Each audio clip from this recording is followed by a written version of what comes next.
Kisah agung yang digubah oleh Fariduddin Attar memberikan gambaran mendalam mengenai perjalanan spiritual kawanan burung.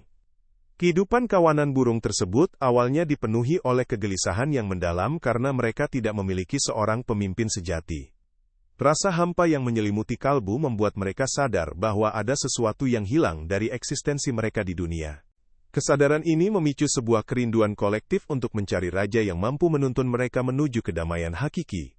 Dalam kacamata tasawuf, kegelisahan kawanan burung tersebut mewakili kondisi jiwa manusia yang sedang merindukan pencipta.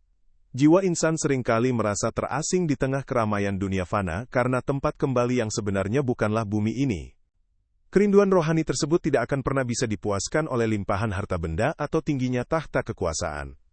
Hanya pengenalan yang mendalam kepada Zat yang Maha Agung, yang mampu meredakan dahaga spiritual yang membakar dada. Kitab suci mengingatkan bahwa dalam ingatan kepada Allah hati akan menemukan ketentraman yang sejati.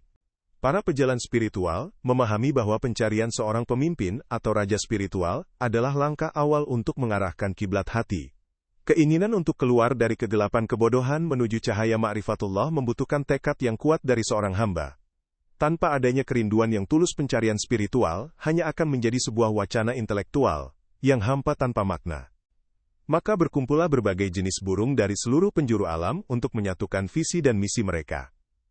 Mereka menyadari bahwa menempuh perjalanan seorang diri akan sangat rentan terhadap godaan dan ketersesatan di tengah jalan.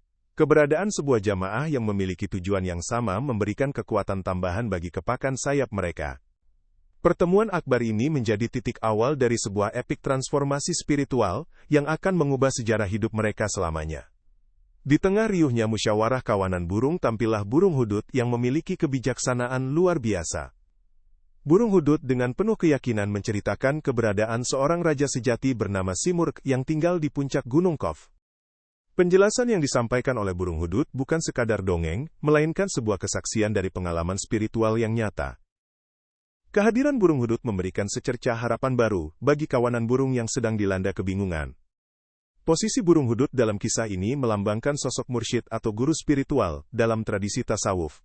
Seorang mursyid adalah insan yang telah menempuh jalan spiritual terlebih dahulu dan memahami liku-liku bahaya yang ada. Guru spiritual bertugas untuk membimbing para murid agar tidak tersesat oleh tipu daya nafsu yang sering menyamar menjadi kebaikan. Tanpa bimbingan seorang mursyid, pejalan spiritual laksana musafir yang berjalan di kegelapan malam tanpa membawa lentera. Sebagaimana dahulu, Nabi Sulaiman menggunakan burung hudud sebagai utusan pembawa pesan suci, demikian pula fungsi seorang guru dalam kehidupan batin. Guru spiritual menyampaikan pesan-pesan kebenaran yang bersumber dari cahaya kenabian Nabi Muhammad untuk menghidupkan hati yang mati. Perkataan burung hudud mampu menembus relung kalbu kawanan burung karena disampaikan dengan ketulusan yang murni. Bimbingan tersebut sangat diperlukan untuk mengikis keraguan yang mulai tumbuh di hati sebagian burung. Tantangan awal yang dihadapi oleh burung hudhud adalah mendengarkan berbagai alasan dari burung-burung yang enggan berangkat. Ada burung yang merasa terlalu lemah, ada pula yang terikat oleh keindahan sangkar emasnya sendiri.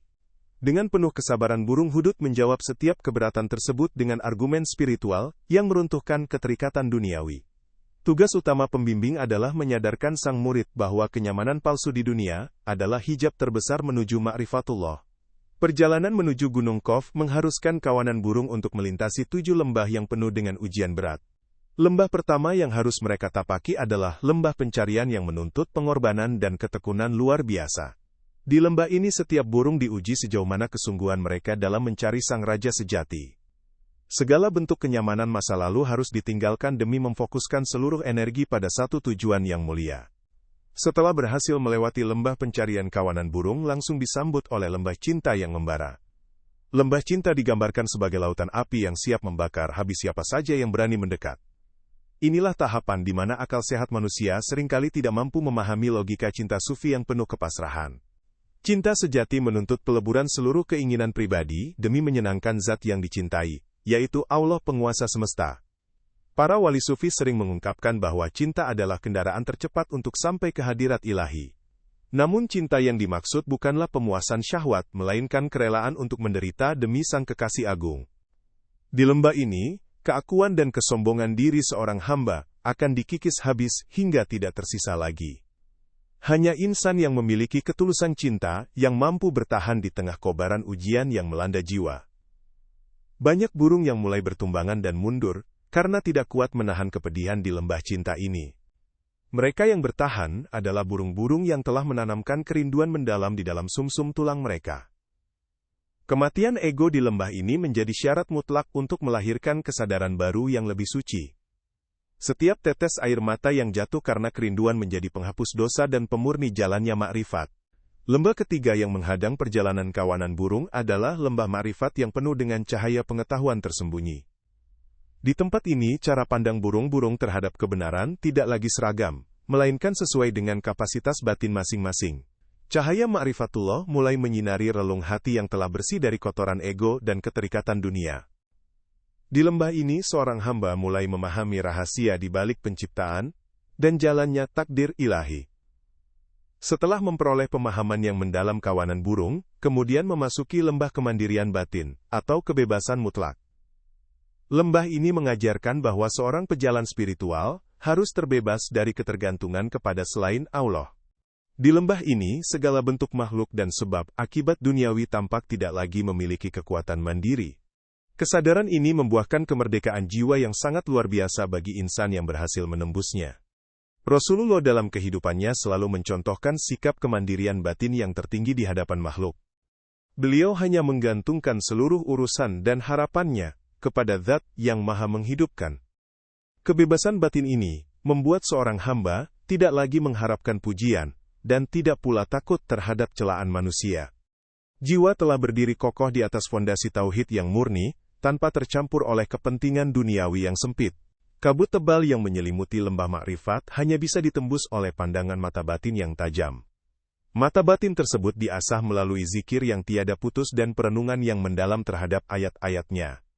Burung-burung yang berhasil melewati tahapan ini mengalami perubahan karakter yang sangat signifikan. Mereka menjadi lebih tenang, lebih bijaksana, dan tidak lagi mudah terombang-ambing oleh badai ujian kehidupan. Perjalanan spiritual semakin meruncing ketika kawanan burung memasuki lembah tauhid yang penuh keagungan. Di lembah kelima ini, segala bentuk keragaman dan perbedaan lahiriah mulai melebur menjadi satu kesatuan yang utuh. Burung-burung menyadari bahwa perbedaan jenis ukuran dan warna bulu mereka hanyalah kulit luar yang fana. Pada hakikatnya, mereka semua bersumber dari satu muasal yang sama, dan berjalan menuju satu tujuan yang sama. Konsep tauhid dalam ilmu tasawuf bukan sekadar pengakuan lisan bahwa Allah itu satu di atas arsy. Lebih dari itu, tauhid adalah penyaksian batin bahwa tidak ada wujud yang hakiki di alam semesta ini kecuali wujudnya. Segala keindahan, kekuatan, dan kesempurnaan yang tampak pada makhluk hanyalah pantulan dari asma dan sifat ketuhanan. Ketika batin seorang insan telah dipenuhi oleh cahaya tauhid, maka eksistensi makhluk akan sirna dari pandangannya. Pengalaman di lembah tauhid ini meruntuhkan segala bentuk penyekutuan tersembunyi yang sering menjangkiti hati manusia. Sifat merasa memiliki, merasa berkuasa, dan merasa paling suci seketika runtuh di hadapan keesaan Zat yang Maha Agung. Hamba tersebut melihat dunia bukan lagi sebagai kumpulan benda yang terpisah, melainkan sebagai simfoni agung yang mengagungkan namanya. Kesatuan pandangan ini melahirkan kedamaian batin yang sangat mendalam dan tidak tergoyahkan. Burung hudud terus memberikan semangat kepada kawanan burung yang tersisa agar tidak berhenti di makom ini. Mengetahui tauhid secara teoretis belumlah cukup jika belum merasakan dampaknya dalam kehidupan spiritual yang nyata. Penyatuan visi ini mempererat ikatan persaudaraan batin di antara burung-burung yang masih bertahan menghadapi ujian. Mereka saling menguatkan dalam kepakan sayap yang semakin berat menuju puncak gunung tempat sang raja bertahta. Tantangan yang tidak kalah berat menanti di lembah keenam yang dikenal sebagai lembah ketakjuban atau keheranan mendalam. Di lembah ini, akal rasional manusia akan mengalami kemacetan total. Karena dihadapkan pada rahasia ketuhanan yang paradoks. Segala pengetahuan yang pernah dipelajari seolah-olah menjadi tidak berguna di hadapan bentangan keagungannya. Kawanan burung tenggelam dalam samudera keheranan yang membuat mereka kehilangan kata-kata untuk berucap. Kondisi keheranan spiritual ini bukanlah sebuah kebingungan yang menyesatkan, melainkan puncak dari pengakuan akan keterbatasan makhluk. Seorang pejalan spiritual yang sampai pada tahapan ini akan menyadari bahwa Zat Allah tidak akan pernah bisa dijangkau oleh keterbatasan akal pikiran. Semakin dalam insan mencari, semakin luas pula samudra misteri kemuliaan yang terbentang di hadapannya. Ketakjuban ini melahirkan rasa takzim yang luar biasa dan penyerahan diri yang semakin total. Kisah perjalanan spiritual para nabi seringkali diwarnai oleh momen-momen ketakjuban yang membungkam logika manusia. Mereka menyaksikan bagaimana kekuasaan ilahi bekerja di luar hukum alam yang biasa dipahami oleh mata awam. Ahli ma'rifat melihat setiap jengkal kejadian di alam semesta sebagai mukjizat yang patut disyukuri dengan sujud yang panjang.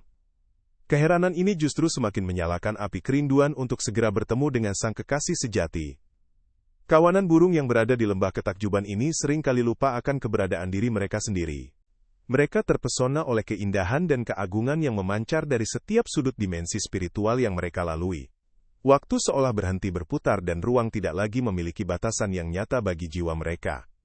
Burung hudud dengan kearifannya kembali mengingatkan bahwa perjalanan belum usai, dan puncak tertinggi masih harus dicapai. Lembah terakhir yang harus dilalui dengan sisa kekuatan yang ada adalah lembah kefanaan dan kemiskinan spiritual.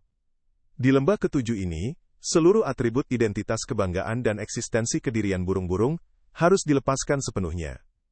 Mereka harus ridho menjadi tiada agar zat yang maha ada dapat bertahta sepenuhnya di dalam kesadaran mereka. Proses fana ini merupakan kematian sukma sebelum kematian jasad fisik yang sesungguhnya terjadi.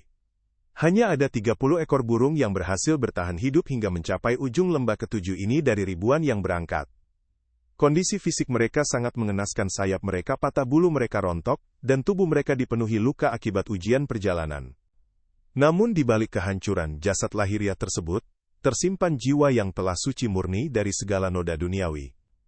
Mereka telah mengosongkan diri dari segala klaim kepemilikan dan keakuan yang selama ini membebani roh. Konsep fana dalam ajaran tasawuf selalu berpasangan dengan konsep baqo, yaitu kebaikan yang berlanjut dalam bimbingan ilahi. Ketika seorang hamba telah fana dari sifat kemakhlukannya yang lemah, Allah akan mengekalkan sifat mulia dalam dirinya. Insan tersebut hidup bergerak dan berkehendak semata-mata, karena digerakkan oleh kasih sayang dan hidayahnya. Ini adalah makom tertinggi, di mana ridho hamba telah menyatu sempurna dengan ridho sang pencipta alam. Di gerbang istana Simurgh 30 burung, yang tersisa bersiap untuk menghadapi penyerahan diri yang paling mutlak.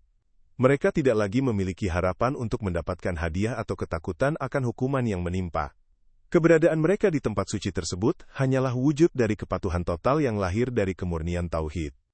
Detik-detik menegangkan ini, menjadi klimaks dari seluruh rangkaian tirakat spiritual, yang telah menguras seluruh air mata dan darah mereka.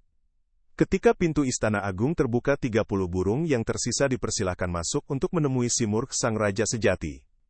Namun sebuah kejutan spiritual yang teramat sangat besar menanti mereka di dalam ruangan yang penuh cahaya tersebut. Saat mereka mencari sok raja yang megah, mereka hanya melihat bayangan diri mereka sendiri yang terpantul di cermin istana. Mereka terkejut, karena kata Simurgh, dalam bahasa mereka berarti, 30 burung. Rahasia besar yang disingkapkan oleh Fariduddin Attar ini, adalah inti dari ajaran ma'rifatullah yang sangat mendalam.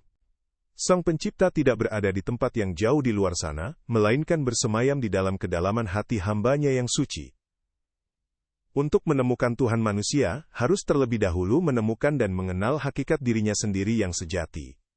Perjalanan jauh melintasi 7 lembah pada dasarnya adalah perjalanan ke dalam diri untuk membersihkan cermin kalbu. Nabi Muhammad pernah bersabda bahwa, barang siapa yang mengenal dirinya, maka ia akan mengenal Tuhannya dengan sebenar-benar pengenalan. Ketika cermin batin telah bersih dari debu ego pencipta, akan memancarkan cahaya ma'rifatnya ke dalam dada manusia.